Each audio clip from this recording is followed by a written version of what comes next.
Billy in Wimberley, Texas. Hey, Billy, what's on your mind?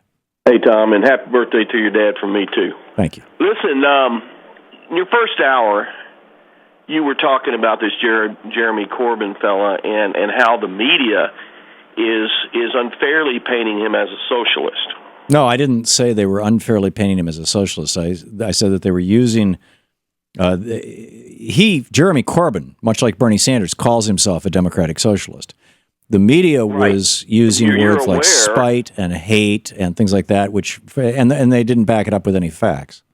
Well, as a historian, you must be aware of what a democratic socialist is. They're the people who run Sweden and Norway and Denmark. No, they're the people that at the time of the Marxist revolution were the other side of the coin of the revolutionary communists. They both believed that a social utopia was the aim.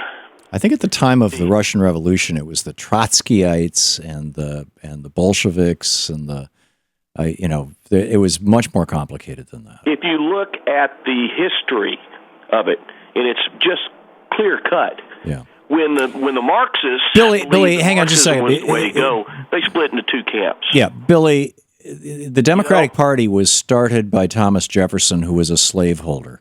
I'm not talking about the Democratic Party. I know you're not, but my point is that today the Democratic Party the Democratic Party is no longer the party of the slaveholders. Similarly, if your history about democratic socialism is true, and I have no idea if it is or not, democratic socialism today has got nothing or very little to do with anything that resembles Marxism or communism. Well, you're very good at twisting the truth, and that's what people like you. That's what leftists do. That's what liberals do. They use these innocuous. Oh, we go to special schools for it, Billy. Well, there's one right down the road here. But y'all are sure the truth twisting school. Liberals and what liberals. I think Grover Norquist runs it. Do whatever they need to do to get whatever social utopia they want passed. Yeah.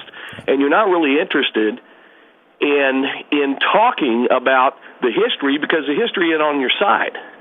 Well, whether the history is on my side or not, and as I confessed, Billy, I have no idea. I don't know the history of democratic socialism. I'll just tell you that right now. Well, you make my point. Oh, yeah. Well, and so did your friend. Actually, I don't think I'm making your point because your point. He's a committed leftist. Liberals like you guys all want to run this country the way you see fit, and the other side of the coin is revolutionary communism, which you do at a point of a gun.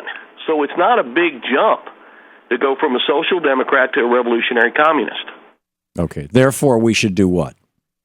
Therefore, we should base our values on historically conservative values. You mean go back to slavery? No, hell no, and that's another lie. That's another lie that you guys do. Slavery wasn't run by we're conservatives. Rich white conservatives? I'm a conservative man who lives in Texas. So therefore, I'm obviously a racist and a homophobe, and I believe in corporate welfare. None of that. Why would you say those things about yourself, Billy? What? Why would you say those things about yourself? Because that's what that's what y'all will say about a white guy who lives in Texas. Really? That's what liberals say. Obviously. Really? I'm a racist. Yeah, that's what you say. Well, you live in Texas. Have you been to the same indoctrination school that I've been to? Did you learn that? But I've dealt with enough people like you, Tom, to know how you think and what you say and how you will lie to get your point across. Oh, yeah. We're all alike, aren't we, Billy? You're very much alike. Yeah. Okay. Just like you and Umberto are on the same page. Yeah. You and Bernie are on the same page. And if Bernie doesn't get what he wants by going out there and being all kind and charming, he will turn. He will go to Vermont where there's no gun laws, and That's the way it works. That's the way it's worked historically. And if you don't know about the history, maybe you should study it. You're such a smart guy. Okay. Well, Billy, thank you for the history lesson. It's always nice to hear from you.